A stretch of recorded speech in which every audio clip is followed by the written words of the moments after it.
Assalamualaikum warahmatullahi wabarakatuh. Yang terhormat Ibu Dini Nurlela, Eskom Mkom, selaku dosen mata kuliah Etika Profesi Teknologi Informasi dan Komunikasi.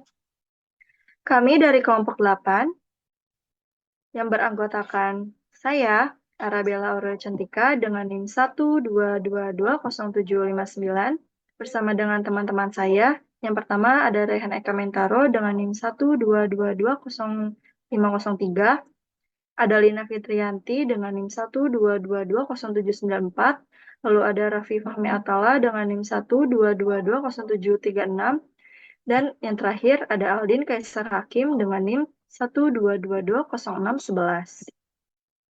Izinkan kami untuk mempresentasikan hasil kerja kami, yaitu dengan membuat artikel ilmiah yang berjudul Data Forgery sebagai Tantangan Keamanan dan Kepercayaan di Era Digital.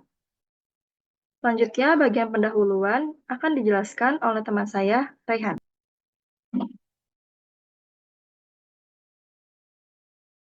Baik, yang pertama di sini ada pendahuluan. Di era digital saat ini, hampir seluruh aspek kehidupan manusia tidak lagi bisa dilepaskan dari keterlibatan teknologi informasi dan komunikasi. Berbagai aktivitas, baik yang bersifat pribadi, sosial, ekonomi, hingga pemerintahan berjalan dengan dukungan sistem digital yang memungkinkan pertukaran data secara cepat, efisien, dan dalam volume yang sangat besar. Kemajuan ini telah membawa banyak manfaat signifikan, seperti kemudahan dalam mengakses informasi hingga meningkatnya efisiensi operasional. Namun, di balik semua kelebihan tersebut, era digital juga menghadirkan tantangan yang semakin kompleks, terutama dalam hal perlindungan terhadap integritas dan keaslian data. Dalam konteks ini, keamanan informasi menjadi isu yang sangat krusial, terlebih ketika serangan cyber dan bentuk-bentuk kejahatan digital berkembang dengan sangat cepat, canggih, dan sering kali tidak terduga. Salah satu ancaman yang kini mulai banyak mendapat perhatian adalah data forgery atau pemalsuan data. Sebelum membahas suatu topik, sangat penting untuk memahami terlebih dahulu pokok permasalahan yang akan dibahas. Hal ini bertujuan agar kita dapat memperoleh gambaran yang jelas dan tidak salah dalam menanggapi isu tersebut. Dalam membahas mengenai data forgery, pemahaman awal mengenai cakupan dan dampaknya dalam dunia digital menjadi hal yang krusial. Pemalsuan data tidak hanya menyangkut aspek teknologi, tetapi juga berdampak pada tingkat kepercayaan pengguna terhadap sistem digital. Data forgery atau pemalsuan data menurut Afida adalah sebuah kejahatan cyber dengan cara memasukkan data pada dokumen-dokumen penting yang disimpan sebagai scriptless dokumen melalui internet sehingga dapat menguntungkan satu pihak.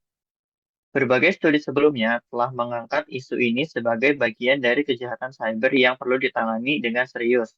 Data forgery dapat merugikan banyak sektor, mulai dari pemerintahan, pendidikan, hingga bisnis. Oleh karena itu, memahami fenomena ini secara menyeluruh menjadi langkah awal yang penting dalam mencari solusi yang tepat. Selanjutnya ada bentuk dan karakteristik data forgery yang akan dijelaskan oleh Bella. Di sini, bentuk dan karakteristik data forgery itu sendiri ada beberapa macam. Yang pertama, pemalsuan dokumen elektronik. Ini bisa dari pembuatan atau perubahan dokumen digital seperti surat pernyataan, kontrak, atau identitas digital yang tampak sah secara formal tetapi tidak sesuai dengan data asli. Yang kedua, ada modifikasi basis data. Pelaku secara ilegal mengubah isi basis data seperti mengubah data nilai, data keuangan, atau data kependudukan dengan tujuan untuk memperoleh keuntungan tertentu.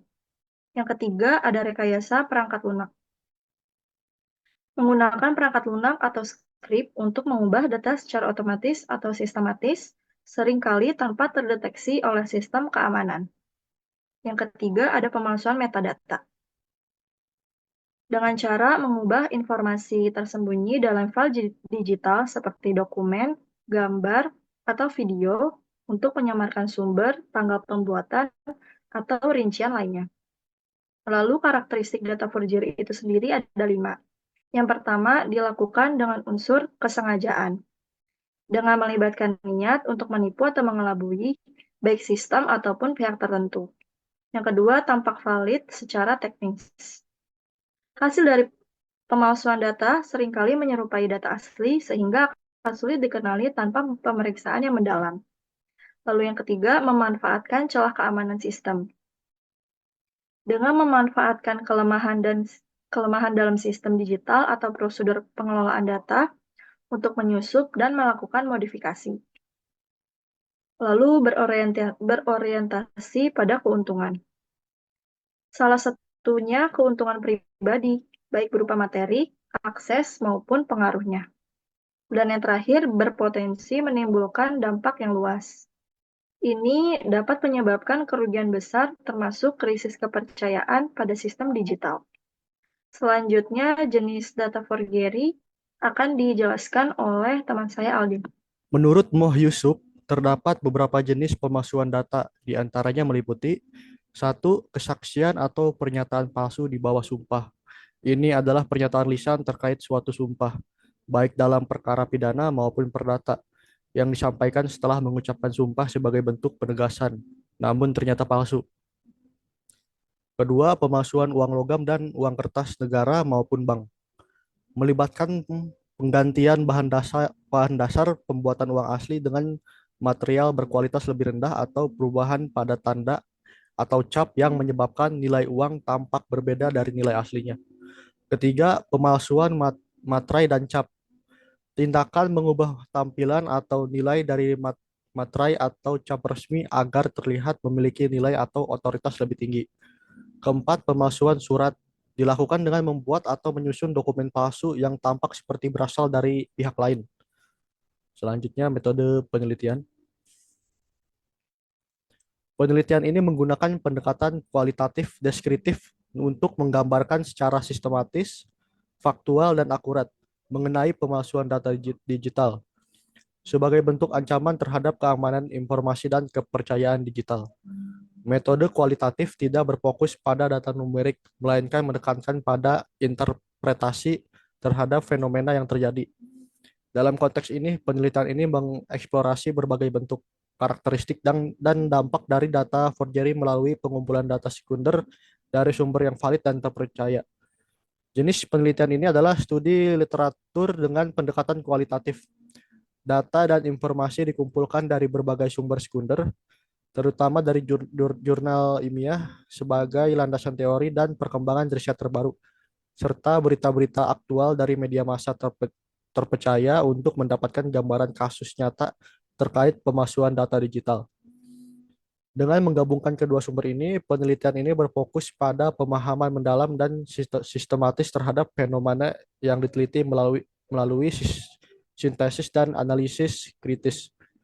Pendekatan, pendekatan ini dipilih karena pemalsuan data digital merupakan fenomena lintas disiplin yang tidak hanya mencakup aspek teknis, tetapi juga aspek sosial, hukum, dan etika.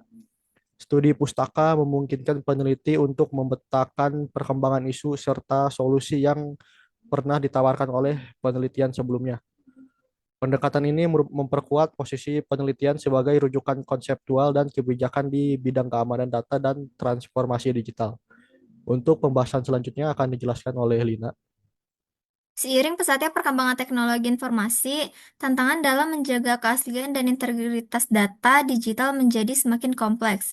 Pemalsuan data digital kini tidak lagi bersifat sederhana, melainkan memanfaatkan celah pada sistem yang canggih. Fenomena ini menimbulkan ancaman serius bagi individu, institusi, dan masyarakat luas, karena dapat menyebabkan kerugian finansial serta melemahkan kepercayaan publik terhadap teknologi.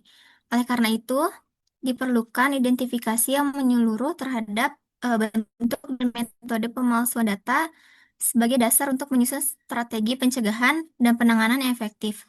Kesadaran dan keterlibatan berbagai pihak, termasuk pembuat kebijakan, praktisi keamanan, akademis, sehingga pengguna teknologi sangat penting dalam menjaga integritas data.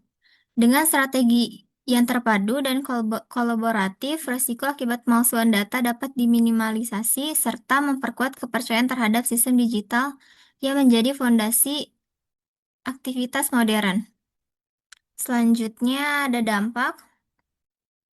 Dampak pemalsuan data digital pada berbagai sektor. Yang pertama itu adalah sektor pemerintahan. Itu adalah pemalsuan data seperti KTP atau data pemilu, dapat mengganggu administrasi, menimbulkan persoalan hukum, dan merusak kepercayaan publik serta stabilitas politik. Yang kedua, sektor keuangan dan perbankan. Pemalsuan transaksi atau data keuangan menyebabkan kerugian besar, merusak reputasi lembaga, dan menurunkan kepercayaan terhadap sistem perbankan digital. Yang ketiga, ada sektor pendidikan. Itu ijazah atau sertifikat palsu merusak integritas pendidikan dan memungkinkan individu yang tidak layak menempati posisi penting, menurunkan kualitas SDM. Yang keempat, ada sektor kesehatan. Itu adalah manipulasi data medis beresiko pada kesalahan diagnosis, membahayakan pasien, dan menurunkan kepercayaan terhadap layanan kesehatan berbasis digital. Yang kelima, ada sektor bisnis dan perdagangan. Itu ada pemalsuan dokumen bisnis bisa menimbulkan kerugian finansial, sengketa hukum, dan merusak kepercayaan pelanggan serta mitra usaha. Yang terakhir itu ada sektor sosial dan masyarakat. Itu hoax dan disinformasi dari manipulasi data digital dapat memicu konflik sosial, kepanikan, dan mengganggu stabilitas masyarakat. Selanjutnya ada contoh kasus yang akan dijelaskan oleh Bella. Di dalam artikel ilmiah kami, terdapat 4 contoh kasus data forgery yang terjadi di Indonesia. Yang pertama, kasus pemalsuan dokumen negara atau KTP yang dikenal dengan Sultan Biro Jasa di Riau. Pada tahun 2025, Polda Riau mengungkapkan sindikat pemalsuan dokumen negara yang memproduksi dokumen kependudukan palsu seperti KTP, akta kelahiran, KK, dan buku nikah. Kasus ini terungkap lewat patroli cyber oleh pelaku utama yang berinisial RWY yang memiliki 2 KTP dengan nik berbeda. 3 pelaku lainnya juga terlibat, termasuk seorang anggota ASN di Dukcapil yang menyalahgunakan wewenang untuk menerbitkan nik fiktif dan menyerahkan belangko kosong. Modusnya mencakup pencetakan berdasarkan pemesanan, pembelian belangko dari luar kota, serta manipulasi data dengan bantuan oknum instansi resmi. Para pelaku dijerat dengan UU ITE, UU Perlindungan Data Pribadi, dan KUHP. Yang kedua, kasus pemalsuan dokumen dalam seleksi P3K di Kabupaten Buru Selatan, Maluku. Pada Maret tahun 2025, Polres Buru Selatan menetapkan SL dan KS sebagai tersangka pemalsuan dokumen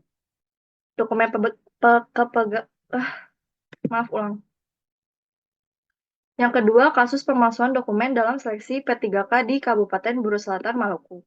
Pada Maret tahun 2025, Polres Buru Selatan menetapkan SL dan KS sebagai tersangka pemalsuan dokumen kepegawaian. Kasus ini terungkap setelah SK peserta seleksi P3K menemukan SL lolos melalui jalur prioritas meski tak pernah terdaftar sebagai honorer.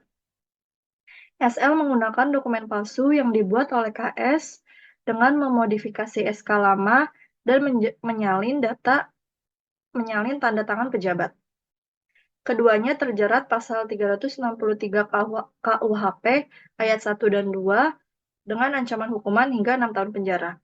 Kasus yang ketiga adalah pemalsuan bukti transfer digital berbasis AI. Pada tahun 2025, marak penipuan di Indonesia dengan modus bukti transfer palsu yang dibuat menggunakan teknologi AI. Korban tertipu setelah menerima bukti transfer digital yang tampak sah, padahal tidak ada dana yang masuk. Salah satu korban, FT dari Depok, dipinjam uang dan diberi bukti transfer palsu sebelum pelakunya menghilang. Kasus serupa juga dialami pria di Jakarta oleh pelaku DN yang mengaku telah membayar hutang tetapi dana tidak ada yang pernah diterima. Yang keempat, kasus pemalsuan dokumen COVID-19, tes PCR, dan vaksinasi. Pada Juli tahun 2021, Polda Metro Jaya menangkap 2 pelaku, RAR dan TN, karena memalsukan hasil tes PCR dan kartu vaksinasi yang dijual lewat Instagram seharga Rp60.000 sampai dengan Rp100.000. Mereka belajar membuat dokumen palsu secara otodidak dan melayani pesanan untuk keperluan perjalanan. Selain dokumen kesehatan, Mereka juga memalsukan BPJS dan NPWP. Pelaku dijerat UU ITE dengan ancaman hingga 12 tahun penjara. Polisi juga menghimbau agar masyarakat tidak terlibat dalam praktik ini. Selanjutnya akan dijelaskan oleh teman saya, Fahmi. Lalu berikutnya, pencegahan pemalsuan dokumen. Itu ada 8. Yang pertama, menggunakan dokumen digital resmi dan verifikasi. Kedua, mengumpulkan sistem data antar lembaga. 3, melakukan verifikasi ganda. 4, melakukan audit dan pemeriksaan berkala. 5, memberikan pendidikan etika dan literasi digital kepada masyarakat. 6, menegakkan hukum secara tegas dan adil. 7, menggunakan teknologi keamanan tambahan. Dan terakhir, 8, menyediakan saluran pengaduan aman bagi masyarakat atau bisa disebut whistleblower. Kesimpulannya, pemalsuan data digital merupakan tantangan serius di era transformasi digital yang berdampak luas terhadap berbagai sektor kehidupan, mulai dari pemerintah, keuangan, pendidikan, kesehatan, hingga sektor sosial. Perkembangan teknologi yang pesat tidak hanya membawa manfaat, tetapi juga membawa celah baru bagi praktik manipulasi data yang semakin canggih dan semakin sulit. Sepertinya cukup sekian penjelasan dari kelompok kami mengenai tugas pembuatan artikel ilmiah. Semoga penjelasan dari kelompok kami dapat dimengerti. Terima kasih juga kepada Ibu Dini Nurlela Eskom Mkom selaku dosen mata kuliah Eptik dan seluruh teman-teman yang sudah menyimak hingga akhir. Saya tutup presentasi hari ini. Wassalamualaikum warahmatullahi wabarakatuh.